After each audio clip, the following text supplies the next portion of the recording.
बघा नीट लक्ष द्या. फ्रेजल व्हर्बचा अभ्यास करत असताना मुलांना फ्रेजल व्हर्बचा अभ्यास करायला अवघड जातं. विधान बरोबर आहे. कारण त्याला फ्रेजल व्हर्ब कशाला म्हणतात हे पहिल्याला कळत नाही. आणि त्याला इडियोमॅटिक मिनिंग कसा प्राप्त होतो. इडियोमॅटिक मिनिंग असतं फ्रेजल व्हर्बला. त्यासाठी फ्रेजल व्हर्ब कशी बनते. फ्रेजल व्हर्ब मध्ये काय काय असतं सांगा. नुसतं व्हर्ब असतं का. नाही. म्हणजे ए व्हर्ब कंबाईन्ड विथ, नाही लक्षात. डेफिनेशन काय बघा ह्याची. ए व्हर्ब कंबाईन्ड विथ अन ऍडव्हर्ब. व्हर्बच्या पुढे काय तर सांगा ऍडव्हर्ब ऑर अ प्रिपोजिशन, किंवा काय तर सांगा preposition or sometimes both to give a new meaning.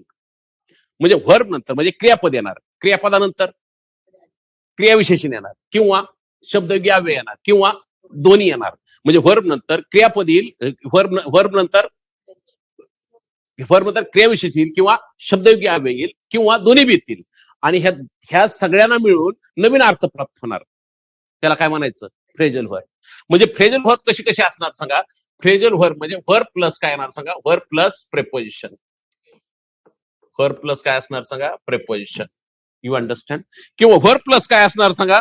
Adverb. Verb plus adverb असणार. व्हर्ब प्लस ऍडव्हर्ब असणार. किंवा व्हर्ब प्लस काय काय असणार चला सांगा. व्हर्ब प्लस दोन्ही पण असणार. म्हणजे व्हर्ब प्लस ऍडव्हर्ब असणार, किंवा बोला की प्रेपोजिशन असणार. Do you understand. Verb plus म्हणजे सॉरी, व्हर्ब प्लस काय असणार. Verb plus preposition, verb plus adverb, verb plus adverb plus preposition. आणि ह्या सगळ्याचं कॉम्बिनेशन असणार. आणि त्या कॉम्बिनेशनला इडियोमॅटिक मिनिंग असणार, नवीन अर्थ प्राप्त होणार. त्याला काय म्हणायचं सांगा. Phrasal verb. झालं. फ्रेजल व्हर्ब क्लिअर झालं का नाही सांगा. काय काय असेल सांगा. व्हर्ब प्लस काय असतं सांगा. प्रेपोजिशन, किंवा व्हर्ब प्लस ऍडव्हर्ब, किंवा verb plus adverb plus preposition. ह्यांचं काय असतं सांगा. कॉम्बिनेशन. म्हणजे combination of A verb plus preposition, combination of A verb plus adverb, combination of adverb plus preposition. आणि ह्याला काय होणार. इडियोमॅटिक मिनिंग. नवीन इडियोमॅटिक मिनिंग प्राप्त होणार, म्हणजे नवीन अर्थ प्राप्त होणार. म्हणजे त्या व्हर्बचा अर्थ नाही राहणार, नवीन अर्थ प्राप्त होणार. फॉर एक्झाम्पल म्हणजे तुमच्या लक्षात येऊ शकतं. आता पहा याच्यामध्ये तुमच्या लगेच लक्षात येऊ शकतंय.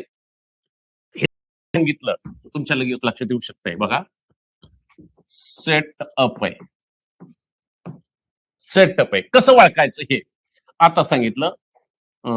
ही set SCT he set up a factory FACTORY he set up a factory. आता पहा याच्यामध्ये ही काय सांगा. सब्जेक्ट. सेटअप म्हणजे इस्टॅब्लिश.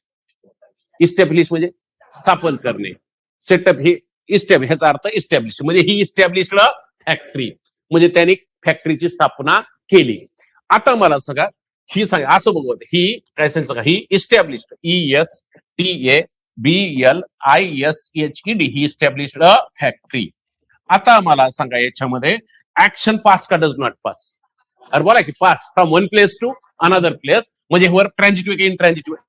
आणि मग ह्याचा अर्थ काय सांगा. ह्या अर्थाची फ्रेजल व्हर्ब कोणती. सेटअप. म्हणजे सेटअप ही फ्रेजल व्हर्ब ट्रान्झिटिव्ह इनट्रान्झिटिव्ह ट्रान्झिटिव्ह आहे, म्हणजे सकर्मक आहे. आणि ट्रान्झिटिव्ह असल्यावर ह्याच्या पुढे काय येणार सांगा. ऑब्जेक्ट. मग इथं जर ऑब्जेक्ट येत असेल तर ही काय असणार आहे सांगा. व्हर्ब असणार आहे. हे काय असणार आहे. व्हर्ब आहे. आणि मग ही ऑब्जेक्ट येतं म्हणजे ही कोण असणार. प्रेपोजिशन. म्हणजे ही सेटअप यातलं सेट काय सांगा. व्हर्ब आहे. अप काय सांगा. प्रेपोजिशन आहे. आणि ह्या दोन्हीचं कॉम्बिनेशन झालं. ह्याला काय म्हणायचं. Phrasal verb. आणि ह्या फ्रेजल व्हर्बचा आहे इस्टॅब्लिश्ड अर्थ होतो. आणि ही फ्रेजल व्हर्ब ट्रान्झिटिव्ह आहे, सकर्मक क्रियापद.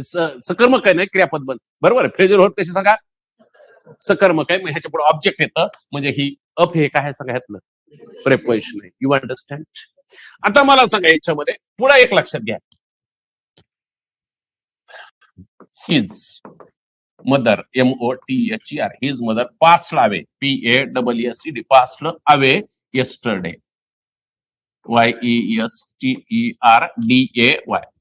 पास्ड अवे म्हणजे काय सांगा. डाय. मग मला सांगा ह्याच्यामध्ये मग सांगितलं हिज मदर. बघा his mother MOTHER his mother died yesterday. आता लक्षात आलं. His mother died yesterday. आता पास अवे ही काय सांगा. फ्रेजल व्हर्ब आहे. त्याचा अर्थ काय झाला सांगा. Died. Pass away means to die ना. म्हणजे हिज मदर डाईड yesterday. आता ही व्हर्ब आहे. सकर्मक आहे का आकर्मक आहे. आकर्मक आहे. म्हणजे इनट्रान्झिटिव्ह आहे. इंट्रान्झिटिव्ह असल्यावर त्यापुढे ऑब्जेक्ट येणार नाही, एक येईल नाही तर सी. आणि मग इथं येस्टरडे कोणाबद्दल माहिती सांगताय? व्हर्ब बद्दल. म्हणजे ही कोण आहे? ऍडव्हर्ब आहे. मग आता सांगा पास आवे मधली पास आवे ह्या फ्रेजल व्हर्ब मध्ये ही फ्रेजल व्हर्ब ट्रान्झिटिव्ह आहे का इंट्रान्झिटिव्ह आहे? इंट्रान्झिटिव्ह आहे. इंट्रान्झिटिव्ह असल्यावर त्यापुढे येईल नाही तर सी. आता येस्टरडे कोणाबद्दल माहिती सांगताय? व्हर्ब बद्दल. म्हणजे ही कोण आहे सांगा? ऍडव्हर्ब आहे. आणि ही ऍडव्हर्ब मध्ये ही कोण असणार? ऍडव्हर्ब आहे. म्हणजे ही कोण आहे सांगा? ही फ्रेजल व्हर्ब आहे. ही पण व्हर्ब प्लस ऍडव्हर्ब. आणि ह्याचं कॉम्बिनेशन झालं. पाचचा मिनिंग नाही आता, पाच आवेचा दोन्हीचा मिनिंग तो नवीन मिनिंग झाला. कोणता? डाय. त्याला काय म्हणा सांगा? Phrasal verb. You understand? Phrasal verb कळाली का? किंवा काय सांगितलं, दुसरं काय सांगितलं सांगा? व्हर्ब येणार. आता put up with. Put up काय रे? विथ. आता पुट अप विथ आहे म्हणजे ही काय सांगा? व्हर्ब आहे. आणि काय सांगा पहिलं? ऍडव्हर्ब आहे. आणि ही कोण सांगा? प्रेपोजिशन आहे. आणि मग चला ह्याचं काय झालं सांगा? कॉम्बिनेशन. आणि ह्याचा अर्थ झाला बियर, टॉलरेट, सहन करणे. पुटअप विथ ना, टॉलरेट झाला ना. बियर, बियर म्हणजे काय? सहन करणे. इंड्युअर म्हणजे काय? सहन करणे. टॉलरेट म्हणजे काय? सहन करणे. आणि मग मला सांगा ही पुटअप विथ ही काय सांगा? फ्रेजल व्हर्ब आहे. म्हणजे कॉम्बिनेशन कोणाचं? व्हर्ब प्लस ही काय सांगा? ही ऍडव्हर्ब प्लस काय सांगा? प्रेपोजिशन. आणि ह्या कॉम्बिनेशनला नवीन मिनिंग प्राप्त झाला म्हणजे ही काय झाली सांगा? फ्रेजल व्हर्ब झाली. Do you understand? एवढं तरी कळालं असली काहीतरी का नाही? फ्रेजल व्हर्ब काय असते? म्हणजे फ्रेजल व्हर्ब सुद्धा ट्रान्झिटिव्ह किंवा इंट्रान्झिटिव्ह असते. You understand? मग ह्याच्यावर आयोगाने प्रश्न कसे विचारलेत? प्रिव्हियस इयर्स क्वेश्चन्स पाहू म्हणजे तुमच्या लक्षात येईल. हा विचारलाय बघा, ट्रान्सलेटर 2025 क्वेश्चन नंबर 67. लेटेस्ट आहे हा. बघा काय वाचा बरं सांगा प्रश्न. चला प्रश्न वाचा सगळे. चला एक एक. Find the correct option to match the pairs of following phrases with their meaning. चला लुक आफ्टर आहे. लुक आफ्टर म्हणजे सांगा? To take care of. To take care of म्हणजे काय रे? ची काळजी घेणे. Do you understand? मग मला सांगा एकला डी असणारे पर्याय किती? एक आणि तीन. म्हणजे किती इलिमिनेट झाले? 2 आणि 4. 2 आणि 4 कसे इलिमिनेट झाले? मी तर इलिमिनेशन कळले का? गुड. राहिले काय सांगा? Look for. लुक फॉर म्हणजे शोधणे. हा बोला ना. सर्च फॉर बोला ना. हा सी म्हणजे 1 ला काय सांगा? 2 ला सी. म्हणजे 2 ला सी असणारे किती? आता राहिलेले पैकी 2 एकच आहे. म्हणजे किती नंबर पर्याय? म्हणजे 2 3 किती नंबर इलिमिनेट झाला? 3. राहिला किती सांगा? 1. ही फ्रेजल व्हर्ब. आता ह्या चारही पर्यायाचं स्पष्टीकरण बघायचं आपल्याला. चारही पर्यायाचं आणि व्यवस्थित स्पष्टीकरण बघायचं. आता स्पष्टीकरण बघत असताना पहा ह्याच्यामध्ये पहिले कोणते सांगा? लुक आफ्टर आहे. पहिले कोणते सांगा? Look after. लुक आफ्टर म्हणजे सांगा टू टेक केअर ऑफ. त्याचा अर्थ सांगा इंग्लिश मध्ये, मराठीत ची काळजी घेणे. मग त्याचा वाक्यात उपयोग दिलाय का त्यांनी? नाही. घ्या वाक्यात उपयोग. His uncle looks after him. म्हणजे his uncle takes care of him ना. आणि मग ह्या काही फ्रेजल व्हर्ब आता ट्रान्सलेटर 2025 नंतर आलीच, पण त्याच्या अगोदर कधी कधी आली मला सांगा? PSI 2016, महाराष्ट्र कृषी सेवा पूर्व परीक्षा 2017, PSI ST असिस्टंट 2008. म्हणजे लक्षात आलं असेल ही फ्रेजल व्हर्ब कोणती सांगा? Look after. लुक पाठच. लुक आफ्टर म्हणजे काय सांगा? To take care of. म्हणजे काय त्याचा अर्थ? ची काळजी घेणे. आता मला सांगा आणि मग हीच ह्याचा वाक्यात उपयोग सांगा? His uncle looks after him म्हणजे his uncle takes care of him. आता ही फ्रेजल व्हर्ब ट्रान्सलेटर 2025 ला आली, PSI 2016 ला आली, महाराष्ट्र कृषी सेवा पूर्व परीक्षा 2017 ला आली, PSI ST असिस्टंट 2008 ला आली ना. म्हणजे 4 वेळेस रिपीट झाली. म्हणजे एवढ्याच परीक्षेचा अभ्यास नाही केला, प्रिव्हियस इयरचा पण अभ्यास केला. दुसरी फ्रेजल व्हर्ब कोणती सांगा? लुक फॉर आहे. लुक फॉर म्हणजे सांगा? Search for. सर्च फॉर म्हणजे शोधणे, ओळखणे ना. आणि मग सांगा look up the word in the dictionary. Look up the word in the dictionary म्हणजे हा शब्द डिक्शनरीत शोधा. म्हणजे search for the word in the dictionary. अरे कळलं का? Search for the word in the dictionary. You understand? मग मला सांगा दुसरी कोणती सांगा? किंवा दुसरं वाक्य, the old man was looking for his spectacles. Spectacles म्हणजे काय? चष्मा.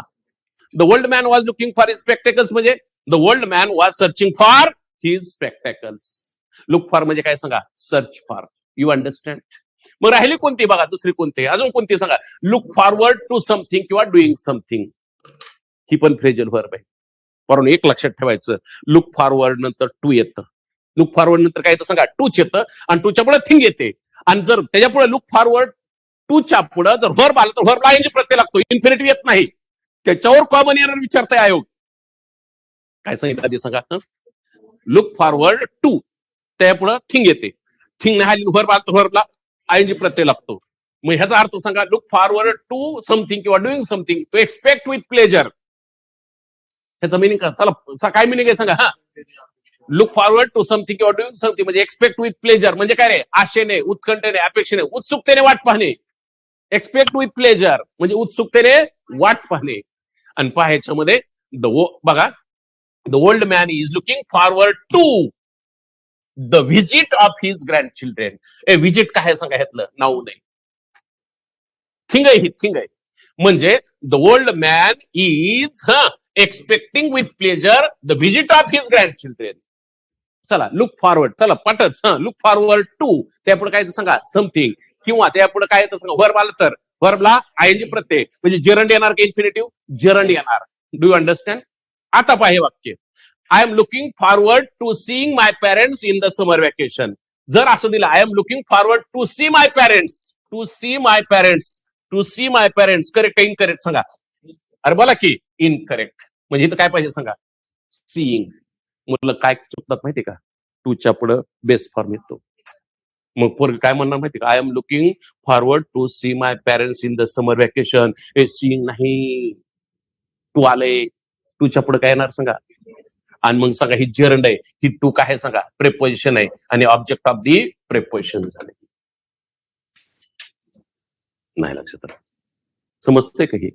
आणि मग मला सांगा याच्यामध्ये पुढचं राहिलं कोणतं सांगा? पुढची फ्रेज लुक इन टू. आणि लुक इन टू म्हणजे टू मेक अन इन्क्वायरी ना. लुक इन टू काय सांगा? फ्रेजल व्हर्ब आहे. त्याचा अर्थ सांगा to make an inquiry. Investigate ना, इन्व्हेस्टिगेट म्हणजे काय सांगा? चौकशी करणे. मग चला, किंवा चौकशी करणे, तपास करणे.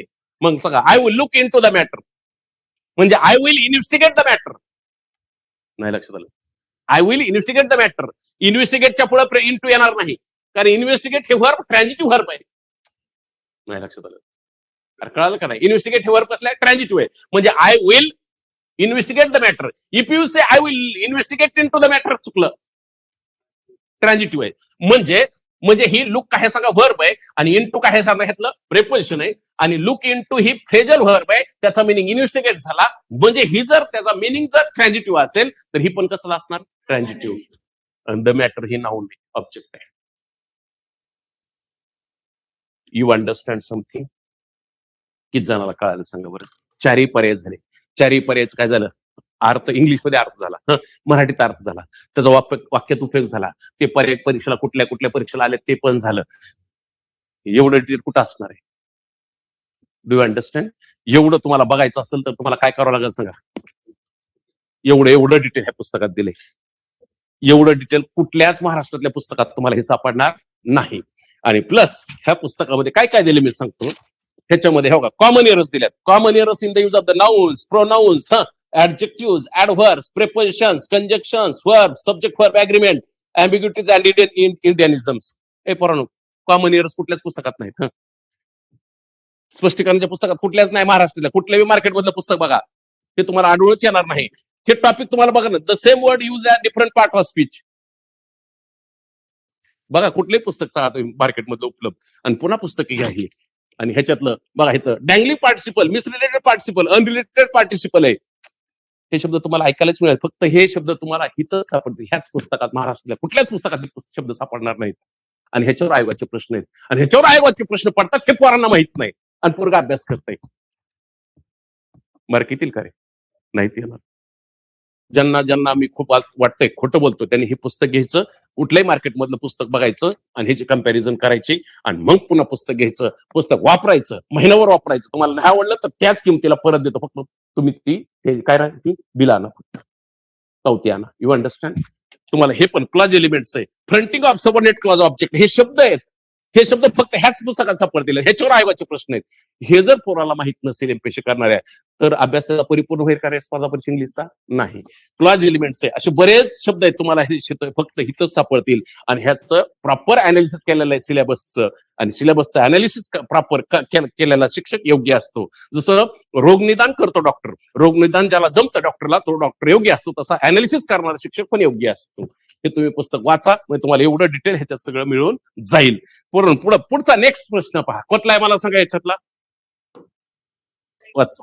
The meeting will break up. Break up. चला, the meeting will break up after the president has addressed the audience. आता ब्रेकअप ही काय सांगा परंतु फ्रेजल व्हर्ब आहे. आता सांगा, after the president has addressed. आता सांगा मीटिंग विल ब्रेकअप काय सांगा, किती नंबर सांगा. डिस्पर्स आणि डिसॉल्व. ब्रेकअपचा अर्थ मग काय मला सांगा. पांगणे, बरखास्त करणे. पांगणे किंवा काय रे, बरखास्त करणे किंवा काय म्हणता येईल सांगा, विसर्जन करणे. पांगणे, बरखास्त करणे, विसर्जन करणे. मग सांगा, the meeting will break up after the president has address the audience. म्हणजे प्रेसिडेंटनं, ऑडियन्स म्हणजे कोण, ऑडियन्स प्रेक्षक श्रोते, त्यांना भाषण केल्यानंतर ही काय होईल सांगा, विसर्जित केली जाईल मीटिंग. Do understand. म्हणजे काय सांगा, हा डिस्पर्स आहे, डिझॉल्व आहे, पांगली जाईल, विसर्जित केली जाईल. म्हणजे ही फ्रेजल वर्ब कोणती सांगा, ब्रेकअप. Do understand. किती नंबर आहे मग सांगा, डिस्पर्स, डिसॉल्व. किती नंबर आहे सांगा, डी. डी म्हणजे किती सांगा, 2. 2च नंबर पर्याय. You understand. परंतु अजून एक ब्रेकअप आहे, तो महत्वाचा नाही आहे ब्रेकअप. एक तर आपलं लग्नच होईल नाही, तर ब्रेकअपचा नंतरचा विषय आहे. ब्रेकअप म्हणजे काय सांगा, भंग पावणे, संबंध संपुष्टात येणे. अरे संबंध संपुष्टात येणे ना. आता काय काय असतंय, स्टेटस कमिटेड, कमिटेड असं स्टेटस असतंय. काही दिवसांनी असतंय सिंगल. ब्रेकअप झालेला असतो. ते ब्रेकअप म्हणजे काय ना सांगा, नाते संपवणे असतो. Do you understand. परंतु ती ब्रेकअप होऊ द्यायचं नसेल तर तुम्ही अभ्यास व्यवस्थित करणं आवश्यक आहे. Do you understand. आणि तुम्हाला सांगता, तुम्ही असं कुणावरही प्रेम करू नका, पुस्तकावर प्रेम करा. पुस्तकावर प्रेम करा. पुस्तक कधीच धोका देत नाही. एखाद्या व्यक्तीवर प्रेम केल्यावर एखादी व्यक्ती धोका देते, त्या व्यक्तीचा दोष नसतो, आपला दोष असतो, कारण आपली तेवढी लायकी नसते. Do you understand. आणि खरं सांगा पोरांनो, इथं आपल्या पोटाचा प्रश्न सुटला नाही तर दुसऱ्याचा पोटाचा प्रश्न कसं सोडवणार आहेत तुम्ही. त्याला बी समोरच्याला बी कळत असते, ह्याच पोटाचं खायची मारामारी आपल्याला कवा सांभाळणारे ब्रेकअप करून टाकत असते. तुम्ही माझ्या मताशी हे चुकतंय का माझं काही नाही. आपलं काय चाललं सांगा, phrasal verb. Previous years question चालले ते फ्रेजल वर्ब. You understand. हे काय चाललंय आपलं सांगा, पुढचं बघा. हा ब्रेकअप, हो काही. मग ब्रेकअप, डिस्पर्स. ब्रेकअप म्हणजे काय सांगा, डिस्पर्स. हा डिझॉल्व, पांगणे, बरखास्त करणे, विसर्जन करणे. मग वाक्यात तुम्ही पहा, हा the college will break up for Puja holidays on 25th October. The meeting will break up after the president has addressed the audience. परंतु ही फ्रेजल वर्ब आहे का, ही दोन्ही वाक्य, हे वाक्य परीक्षेला आलं, हे आलं नाही. दोन्ही एकत्र वाक्य आहे. हे पाल्याणसुरी मधून जसंच विचारलंय. ही फ्रेजल वर्ब कुठून विचारली, पाल्याणसुरी. बघा, पाल्याणसुरीचं पुस्तक असेल तर तिथून उचलली आहे. You understand. पुढे काय म्हणते बघा, चला वाचा. पुढचा प्रश्न काय आहे बघा. Find out the correct meaning of the underlined idiom in the given sentence. We called off the match immediately after half time. Phrasal verb कोणती सांगा, called off. Called off, call off ही काय सांगा, फ्रेजल वर्ब आहे. Call off means काय सांगा, cancel. Cancel something म्हणजे काय रे, सामना. कॅन्सल समथिंग म्हणजे काय सांगा, एखादी गोष्ट, सामना, संप रद्द करणे. एखादी गोष्ट, उदाहरणार्थ सामना किंवा संप काय करणे रे, रद्द करणे.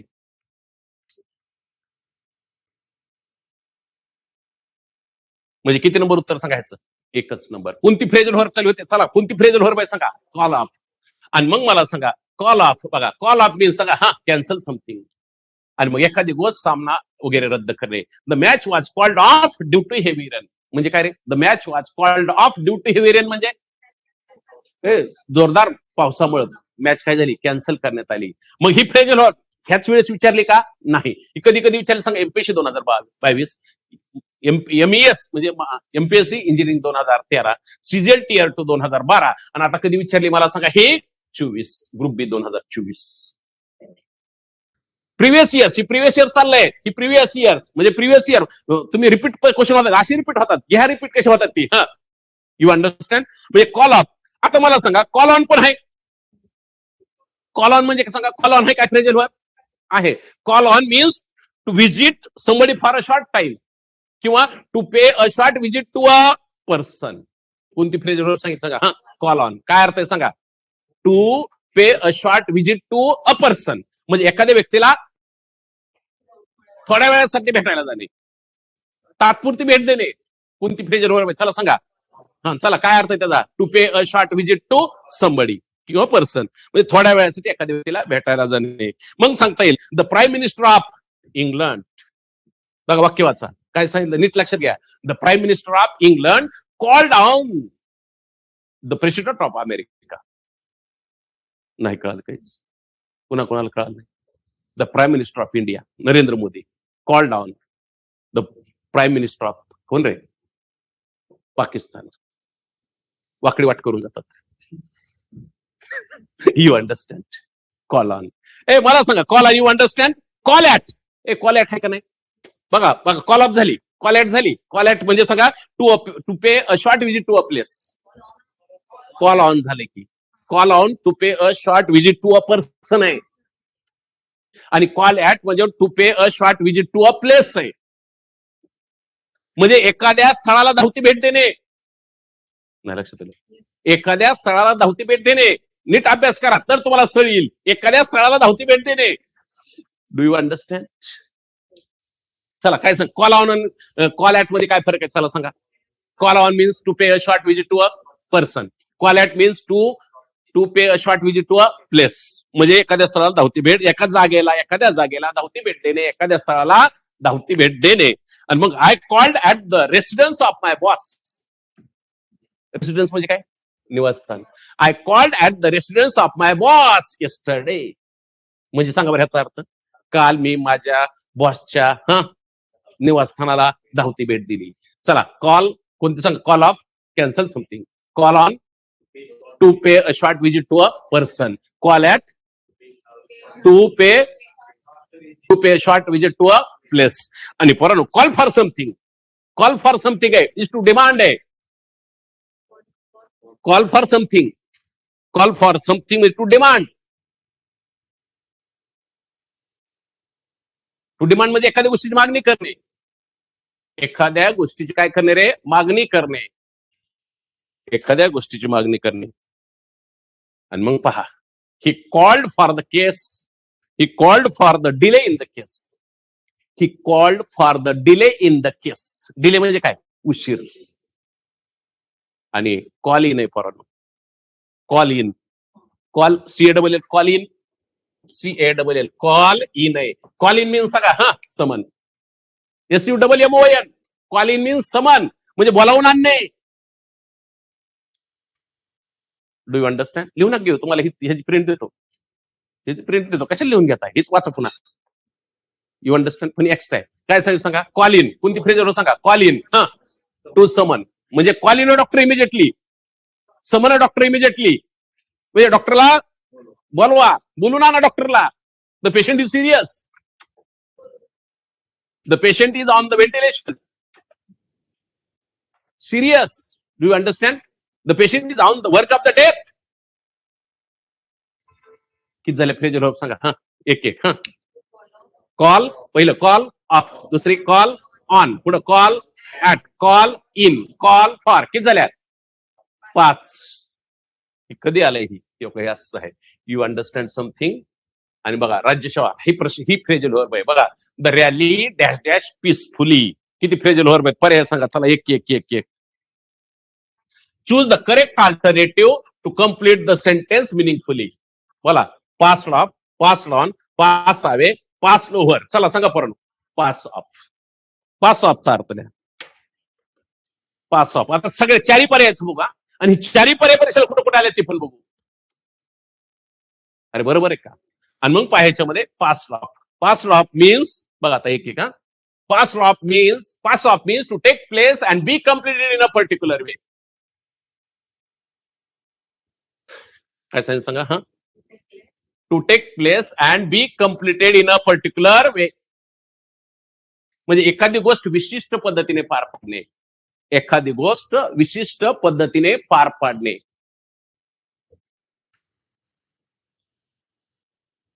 आणि पहा मग, the demonstration pass law peacefully. दुसरं, the rally pass law peacefully.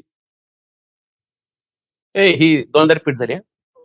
He phrasal repeat आहे प्रिव्हियस इयर्स. आता तर आलीच, कधीची ही आता सांग, कधी आली ही? 2022. त्याच्या अगोदर पण एकदा येऊन गेलेली. चला, फ्रेजर कोणती सांगा? Pass off. पास ऑफचा अर्थ सांगा, चल पटपट. To take place and be completed in a particular way. एखादी गोष्ट विशिष्ट पद्धतीने पार पाडणे. म्हणजे ही कोणती झाली सांगा? ह्याचा पर्याय झाला पास ऑफ. पास ऑफचा मिनिंग झाला इंग्लिश, पास ऑफचा मराठी अर्थ झाला, त्याचा वाक्यात उपयोग झाला, आणि ती प्रिव्हियस इयर्सला येऊन गेली. हो का, प्रिव्हियस इयर्स हे वाक्य आहे. You understand? मग दुसरी कोणती सांगा? Pass on. पास ऑन है ना. पास ऑन म्हणजे pass something on to somebody. पुढची फ्रेजर सांगा. Pass pass something on to somebody. मग पहा ह्याच्यामध्ये, to give something to somebody else. Give म्हणजे काय सांगा? देणे. To give something to somebody else specially after receiving it or using it yourself. म्हणजे काय सांगा? तुम्हाला दिलेली किंवा तुम्ही वापरलेली गोष्ट दुसऱ्या कोणाला देऊन टाकणे, हस्तांतर करणे. कोणती सांगा? पास ऑन म्हणजे सांगा. पास ऑन हस्तांतर करणे. To give something to somebody. एवढं दिलं तरी बस. To give something to somebody एवढाच अर्थ लिहा. एखाद्याला एखादी गोष्ट देणे, एखादी गोष्ट हस्तांतरित करणे. Do you understand? मग ह्याचा वाक्यात उपयोग पहा. काय वाक्य मला सांगा? Pass the book on to my brother when you have finished with it. म्हणजे तुझं वाचायचं संपल्यावर ते पुस्तक माझ्या भावाला काय कर? हस्तांतरित कर.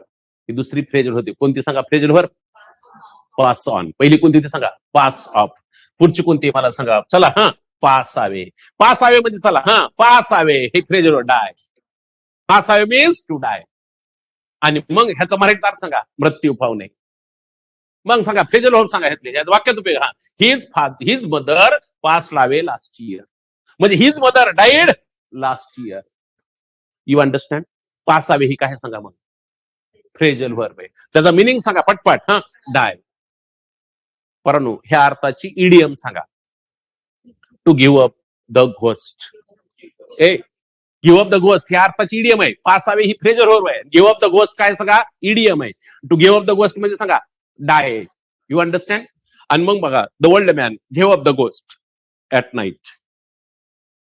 वाक्यात उपयोग. दुसरी कोणती सांगा? ह्या अर्थाची इडियम सांगा दुसरी. टू किक द बकेट आहे. The old man kicked the bucket yesterday. Do you understand? Kicked the bucket म्हणजे असं नाही लात मारली बकेटला, असं नाही होणार. चला, एक फ्रेजल वर्ब झाली. कोणती? पाठच. Pass away. पास आवे हे काय सांगा? फ्रेजल वर्ब आहे. आता पास आवे मधलं पास आवे मधलं आवे काय आहे? प्रेपोजिशन एक ऍडव्हर्ब आहे. ऍडव्हर्ब आहे. पास काय सांगा? वर्ब आहे. हे काय सांगा?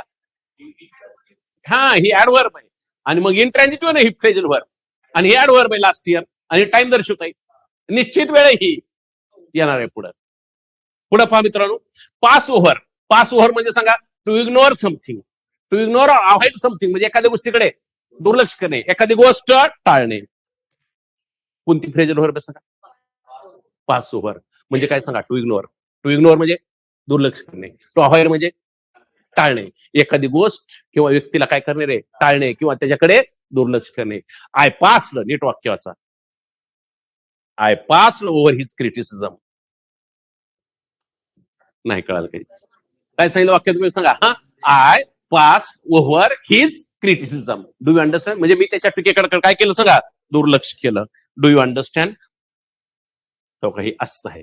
चारही पर्यायाचा वाक्यात उपयोग झाला. किती पर्याय झाले? हो काय? 1 2 3 4. 4 झाले. 4 आणि 4. चारही पर्यायावर आपण झालो खेळून ना. चारही पर्यायाचं स्पष्टीकरण झालं ना आपल्याला. You understand? आणि मग सांगा ही फ्रेजल वर्ब कशी बनते हे आपल्याला कळणं अपेक्षित आहे. आता मला सांगा, ही फ्रेजल वर्ब वाचा. बोला कोणती फ्रेजल वर्ब? चला सांगा. To weed out. A good agency will weed out those unsuitable candidates. बरं ना? वीड आउट ही काय सांगा? फ्रेजल वर्ब आहे. Weed out means remove, eliminate. एक कळलं का? ही फ्रेजल वर्ब आहे. वीड आउट ही काय सांगा? वीड आउट ही काय सांगा? फ्रेजल वर्ब आहे. त्याचा अर्थ सांगा इलिमिनेट किंवा रिमूव्ह, म्हणजे नको असलेली गोष्ट काढून टाकणे. याचा अर्थ काय सांगा? नको असलेली गोष्ट काढून टाकणे. कोणती फ्रेजल वर्ब सांगा चला? हा, वीड आउट. मग चला ह्याचा अर्थ सांगा विड आउटचा इलिमिनेट. अजून सांगा हा रिमूव्ह. रिमूव्ह म्हणजे काढून टाकणे. पास्ट टेन्स सांगा रिमूव्ह. Past participle remove. म्हणजे किती नंबर मला सांगा? 3. आता बाकीचा अर्थ बघा कोणकोणते सांगा? ए ब्लॉक. ब्लॉक म्हणजे काय रे? एखाद्याच्या वाटेतील अडथळा होणे, रस्ता बंद करणे. ए ब्लॉक आहे का ना? रस्ता त्याने माझा ब्लॉक केला. दुसरं काय सांगायचं? एखादी गोष्ट घडू देणे का न देणे? न देणे. एखाद्याला एखादी गोष्ट दिसू न देणे. एखादी गोष्ट घडू न देणे, एखाद्याला एखादी गोष्ट दिसू न देणे, आणि एखाद्याच्या वाटेतला अडथळा होणे किंवा काय म्हणता येईल रस्ता बंद करणे. कशाचा अर्थ आहे हा? ब्लॉकचा. मग सेगमेंट म्हणजे काय सांगा? खंड. एखाद्या गोष्टीचा तुकडा, खंड, सेगमेंट. राहिलं कोणतं सांगा? रिफ्रेश. रिफ्रेश म्हणजे काय रे? ताजे तवाने करणे.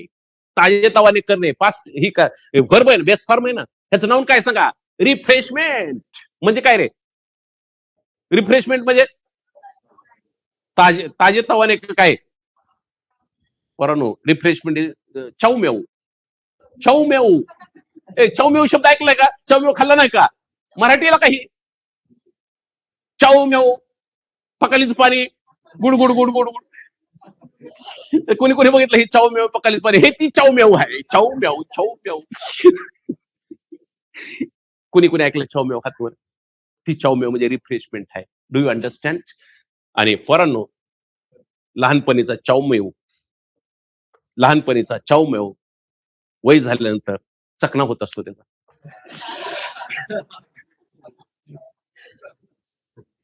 मला वाटतं बऱ्याच मुलाला समजलं, म्हणजे बरीच मुलं ह्यात अनुभवी दिसत आहेत मला. अंडरस्टँड? येतं बघा पुढचं कोणते? ऑक्सफर्ड. बघा, Oxford has dash dash a new edition of the book. Choose the correct alternative to complete the sentence meaningfully. बोला. Brought out. ब्रॉट आउट म्हणजे काय रे? पब्लिश. म्हणजे ब्रिंग आउट.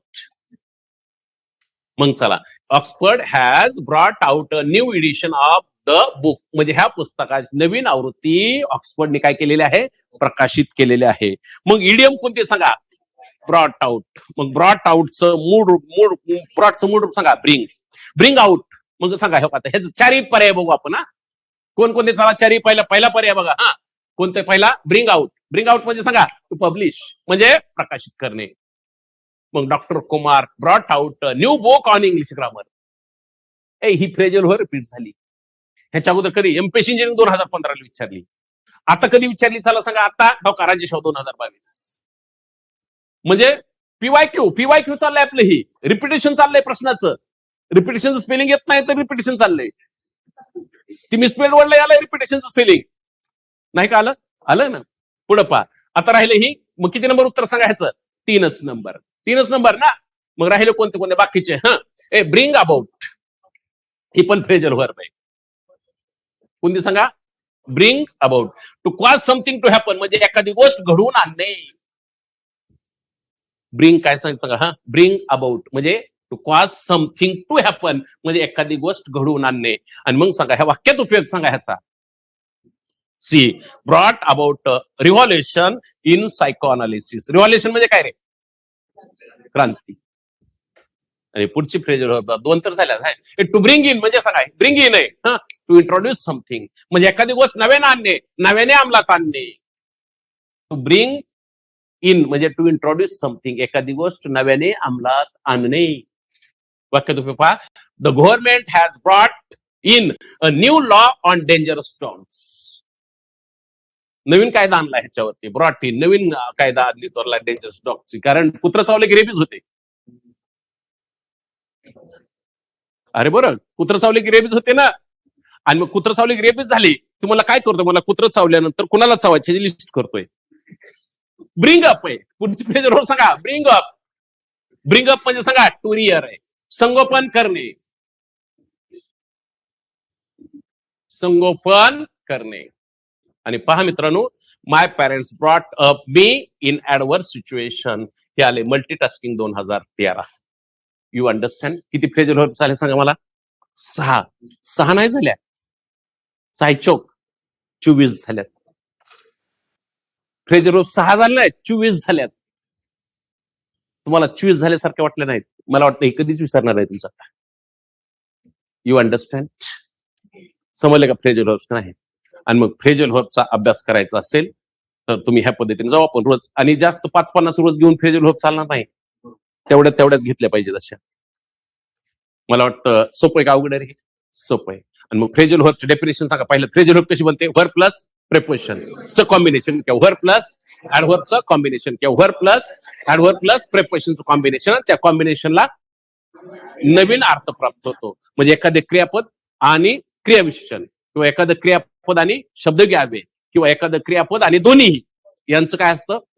कॉम्बिनेशन असतं आणि त्या क्रियापदाला नवीन अर्थ प्राप्त होतो. ती फ्रेजल वर्ब्स असते. मला वाटतं फ्रेजल वर्ब काय असते ती कळायला असेल. समजलं का व्यवस्थित सर्वांना? धन्यवाद.